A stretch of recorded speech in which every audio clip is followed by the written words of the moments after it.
Viewers, what can be the worst result of appeasement? Look at the United Kingdom and you will have your answer. In the heart of Britain, a harrowing tale unfolds. A tale not of knights or noble quests, but of betrayal. Betrayal of children who have been left unprotected in the name of appeasement. Viewers, the child rape scandal that has rocked the United Kingdom is a grotesque testament of moral bankruptcy, where the innocent are sacrificed on the altar of political correctness. Viewers, this scandal, which has seen thousands of children, predominantly young girls, systematically abused, trafficked and raped over decades, stands as a reminder of the consequences of prioritizing appeasement over justice. The cries of children went unheard, their plights ignored, all because the authorities feared being branded as racist for confronting the truth that the majority of the perpetrators were from a specific ethnic background. Viewers, the response from the UK Prime Minister has only deepened the wound.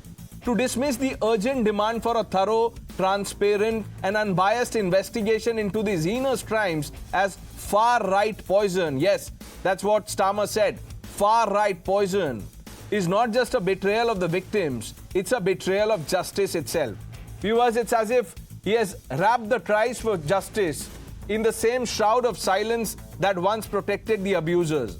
By trivializing the issue, Starmer has effectively endorsed the culture of denial that allowed these crimes to flourish, ensuring that the cycle of appeasement continues at the expense of justice.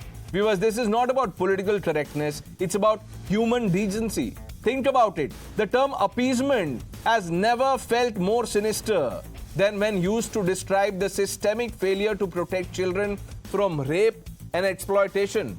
This wasn't just a lapse in duty, it was a deliberate choice to look away, to silence those who spoke out, to prioritize community harmony, you see, over the screams of the abused. That's what happened. The ecosystem of political, civic and media figures who've tried to whitewash these crimes by labeling concern as bigotry or racism have played a pivotal role in this tragedy.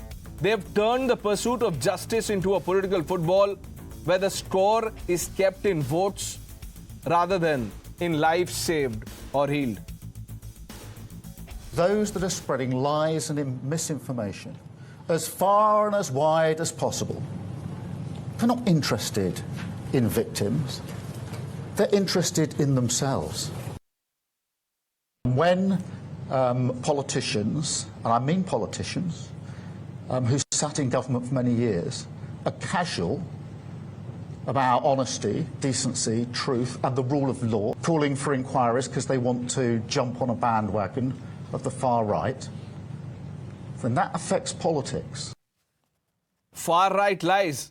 That's how Starmer describes this. Let's open this up. Karan Verma stays on. Abhijit Iyer, Mitra, Senior Fellow, IPCS. Rashmi Samant, author. Bushra Sheikh, political commentator, joining us from the UK. Omar Altaf, journalist from Pakistan. Vivek Srivastav stays on. I want to begin by asking you, Abhijit, what do you make of the response from the UK PM? He's finally broken his silence. Look what he says. Why am I not surprised by it, Pranesh? Far-right conspiracy. What is the far-right conspiracy about this? All the facts are loud and clear. All the transcripts of the reports and everything are all out. The court transcripts are out. Where is the far-right conspiracy out here? Where was the rule of law when the man's DNA was found on the undergarments of one of those children, and they still decided not to prosecute? For 45 of them, there was clear evidence and they still decided not to prosecute. In some cases, the police were actually telling the people accused that it was complaints have come against you, and they would go intimidate them. In other cases where parents try to rescue their children,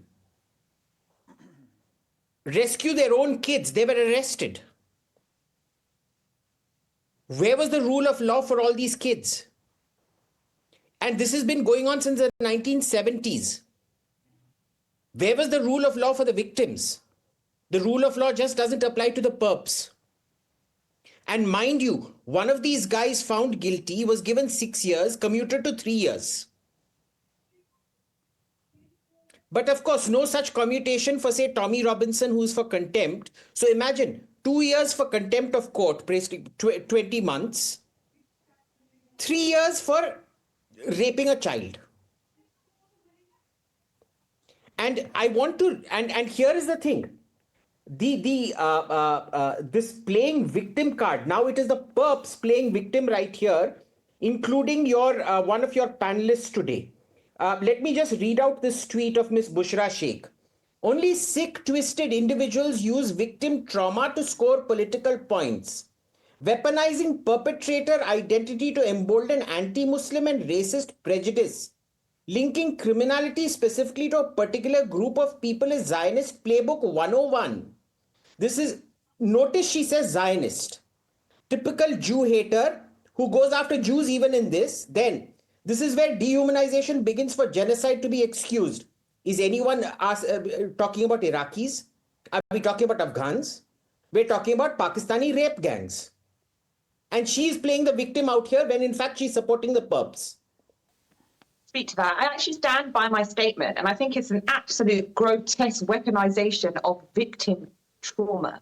This is about politicizing identity politics. And I live in Britain, so I know exactly how the right and the individuals use this to weaponize it against society. This isn't about cohesion. These people don't care about these victims and the awful trauma that they've suffered.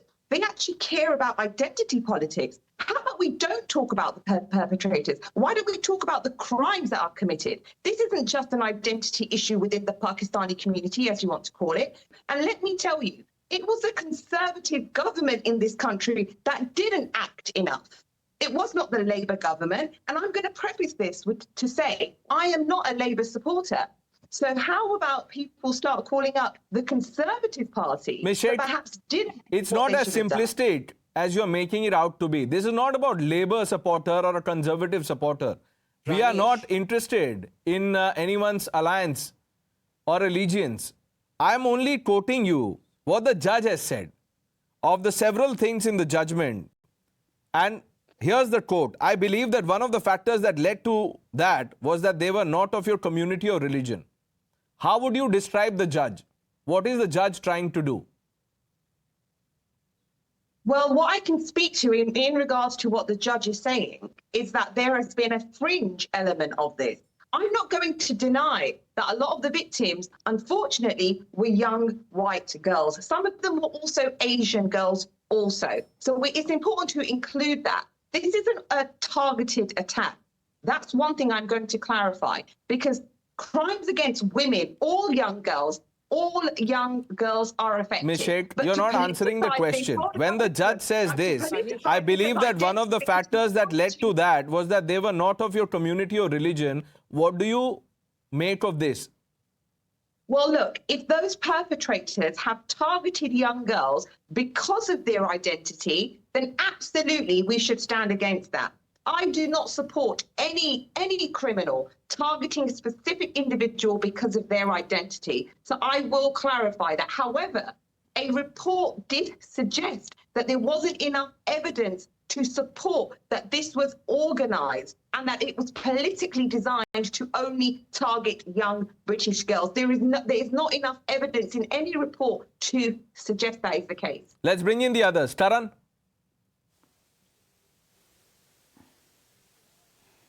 You know, the hypocrisy, Pranesh, I think it was very well summed up by Abhijit.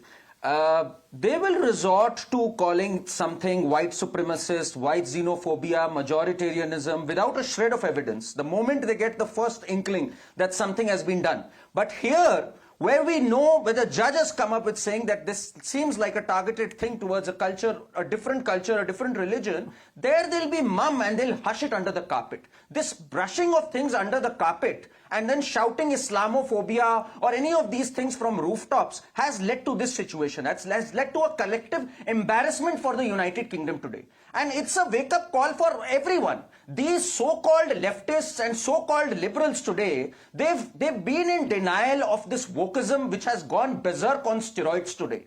And till we don't face it right into the eye and call it for what it is, rather than giving some exceptionalism tags to a particular community, we are going to have more of this, unfortunately. So we have to call a spade a spade. There have been ideologies and cultures which have inspired this kind of demonic action, and that needs to be addressed. Till we don't address the root of it, unfortunately, we're going to have more of it. And this political correctness, this camouflaging and sugar-coatedness, ma'am, this should be dead now. And the entire ecosystem who has used this as a weaponization, because this is what weaponization is, they should be ashamed of themselves today. Forget the ecosystem. You have the British Prime Minister talking like this. I mean, he's talking like a fringe. He says, far, Vivek Srivastava, are you representing the UK PM here? I'll come to you. Calm down, Vivek Srivastava, calm down. 1 minute. We're discussing something serious. Calm down. I'll come to you, then you respond. Rashmi, when you hear the UK PM dismiss this as far-right lies, what does it tell you? Because this comes at a time when people are demanding a national inquiry.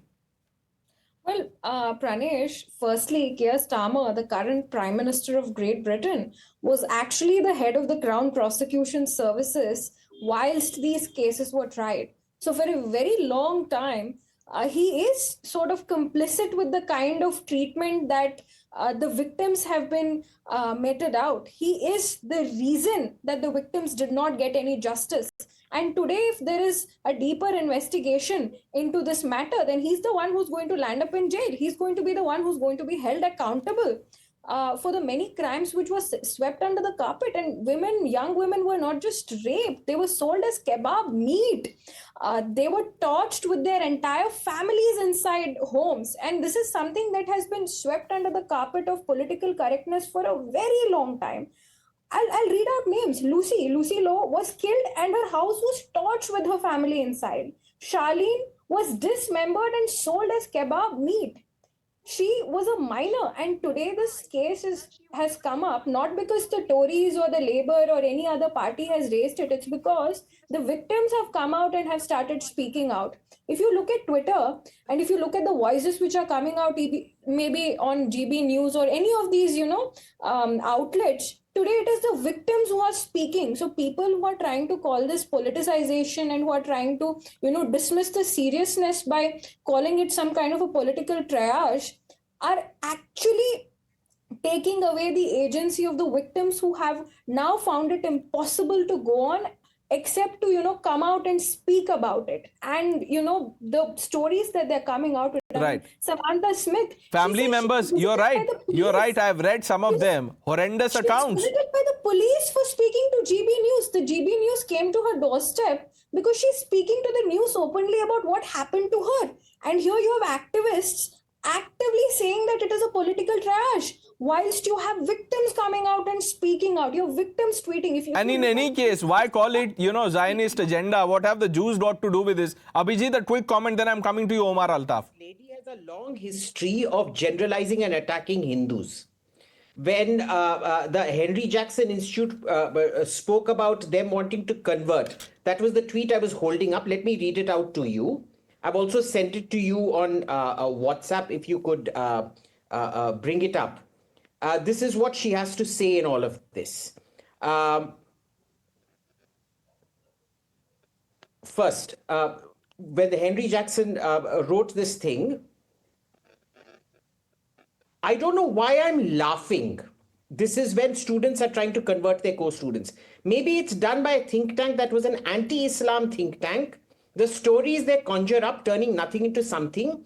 Kids have forever been using religious slurs at each other.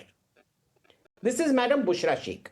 Then notice how she calls all Hindutva terrorists. That the investigation did not proceed. And the judge is saying it, by the way. The judge is saying it. Omar Altaf. Community relations. Omar Altaf. Community relations.